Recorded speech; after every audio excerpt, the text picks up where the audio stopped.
أعزائي الطلاب والطالبات، السلام عليكم ورحمة الله وبركاته. أرحب بكم في خدمة دروس المرحلة الدراسية ثالث ابتدائي، الفصل الدراسي الثاني، المادة لغة الجميلة. موضوع الدرس الوحدة السابعة من علماء المسلمين أسد البحر ابن ماجد.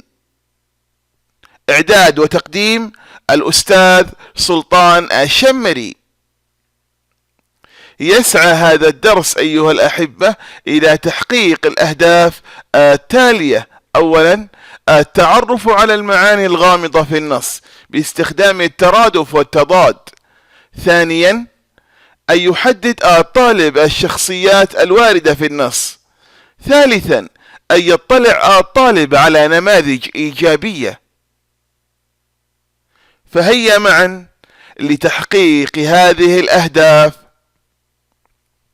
عزيزي الطالب، لماذا اخترع العلماء جهاز الحاسوب؟ لماذا اخترع العلماء جهاز الحاسوب؟ ما الإجابة؟ نفكر قليلا.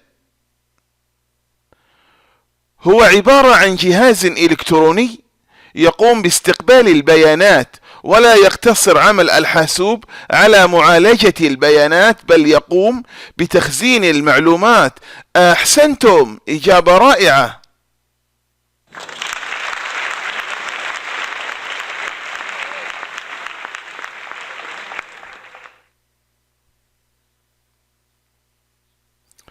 أسد البحر ابن ماجد.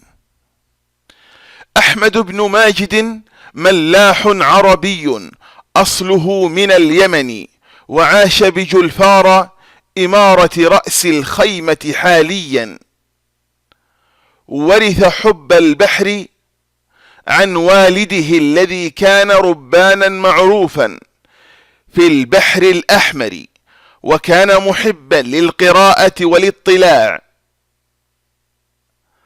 ركب البحر وهو صبي صغير مع والده، وقرأ كثيرا من مؤلفات الذين سبقوه، خاصة في الجغرافيا وعلم الفلك.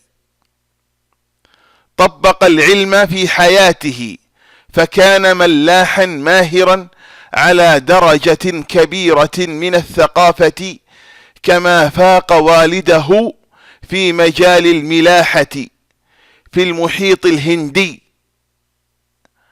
وكان على دراية باللغات السائدة في تلك المنطقة، ومنها الفارسية والهندية والسواحلية، بالإضافة إلى لغته العربية.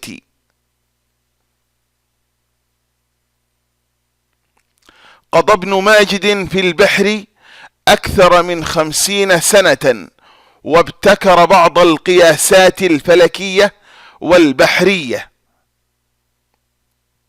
وأدخل بعض التحسينات على البوصلة، وكان يسميها الحقة أو بيت الإبرة، وهي الآلة التي توضح الاتجاه في البحر.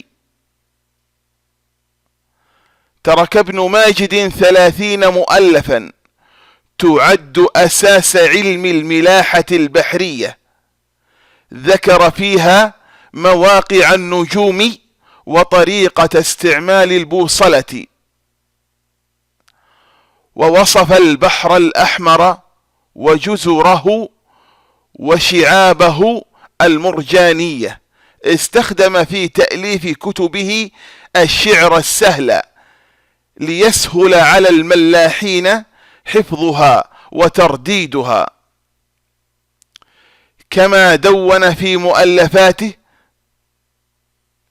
نصائح وتجارب ملاحية لعل الملاحين يستفيدون منها في رحلاتهم.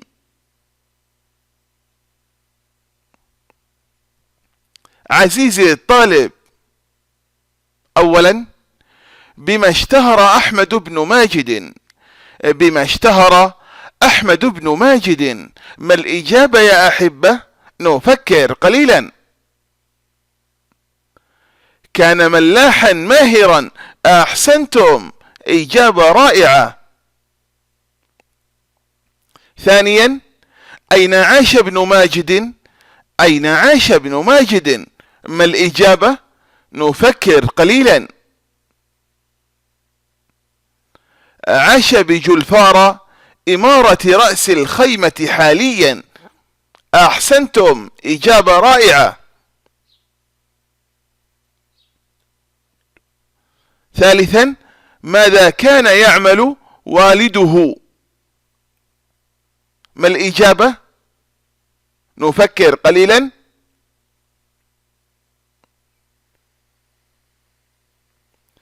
كان ربانا معروفا في البحر الأحمر. أحسنتم، إجابة رائعة. رابعا، كيف تأثر ابن ماجد بمهنة والده؟ ما الإجابة؟ نفكر قليلا. ورث حب البحر عن والده، ولقد ركب البحر وهو صبي صغير مع والده. أحسنتم، إجابة رائعة. خامسا، كيف أصبح ابن ماجد ملاحا ماهرا؟ كيف أصبح ابن ماجد ملاحا ماهرا؟ ما الإجابة؟ نفكر قليلا.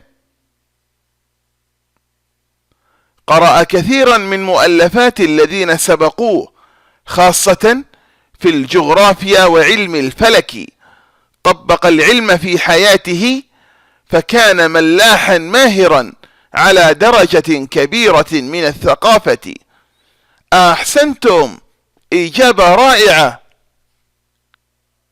سادسا، ما اللغات التي كان على دراية بها؟ ما اللغات التي كان على دراية بها؟ ما الإجابة؟ نفكر قليلا.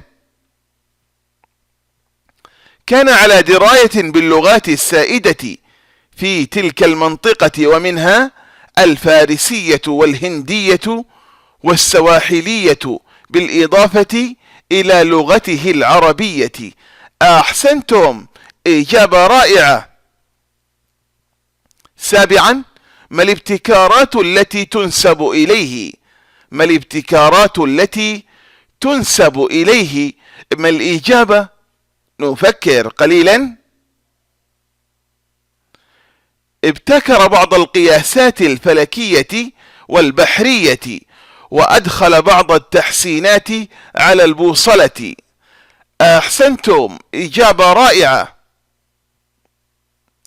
ثامنا، لماذا استخدم الشعر في مؤلفاته؟ لماذا استخدم الشعر في مؤلفاته؟ ما الإجابة؟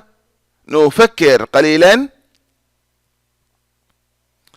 استخدم في تأليف كتبه الشعر السهل ليسهل على الملاحين حفظها وترديدها. أحسنتم، إجابة رائعة. عزيزي الطالب، أضع علامة صح للإجابة الصحيحة. اللقب الذي عرف به أحمد بن ماجد. الخيارات: الخيار الأول أسد الغابة، الخيار الثاني أسد البحر، الخيار الثالث أسد البر. ما الإجابة؟ نفكر قليلا. أسد البحر. أحسنتم، إجابة رائعة. وصف ابن ماجد في مؤلفاته الخيارات: الخيار الأول البحر الأحمر، الخيار الثاني البحر الأبيض، الخيار الثالث البحر الأسود. ما الإجابة؟ نفكر قليلا. البحر الأحمر. أحسنتم، إجابة رائعة. قضى ابن ماجد في البحر الخيارات: 20 سنة، 40 سنة، 50 سنة. ما الإجابة؟ نفكر قليلا. 50 سنة. أحسنتم، إجابة رائعة. عزيزي الطالب، أضع علامة صح أو خطأ عن شمال الجمل التالية. أولا، بيت الإبرة هو الاسم القديم للبوصلة. هل الجملة صحيحة أو خاطئة؟ ما الإجابة يا أحبة؟ نفكر قليلا. أحسنتم، جملة صحيحة. ثانيا، ترك ابن ماجد مؤلفا واحدا. ما الإجابة؟ نفكر قليلا. جملة خاطئة. ثالثا، استخدم ابن ماجد القصة في مؤلفاته. ما الإجابة؟ جملة خاطئة. رابعا، كان ابن ماجد محبا للقراءة والاطلاع. ما الإجابة يا أحبة؟ نفكر قليلا. جملة صحيحة، أحسنتم. خامسا، برع ابن ماجد في علم الملاحة الجوية. ما الإجابة؟ جملة خاطئة، أحسنتم.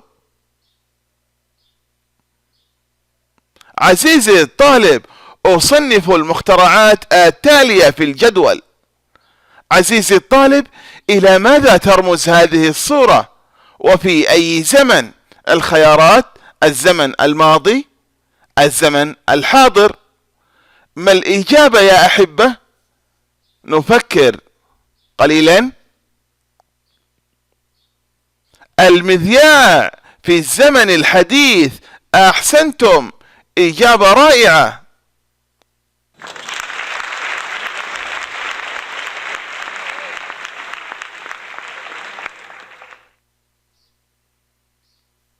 عزيزي الطالب، إلى ماذا ترمز هذه الصورة؟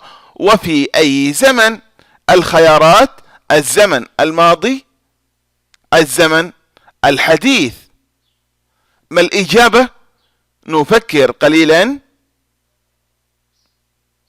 الطاحونة في الزمن القديم. أحسنتم، إجابة رائعة.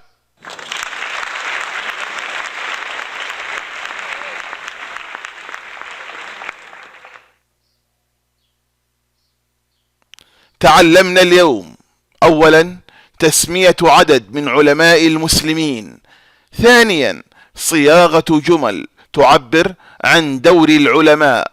ثالثا، التعرف على المخترعات. هذا هو درسنا اليوم، وإلى لقاء قادم بإذن الله، والسلام عليكم ورحمة الله وبركاته.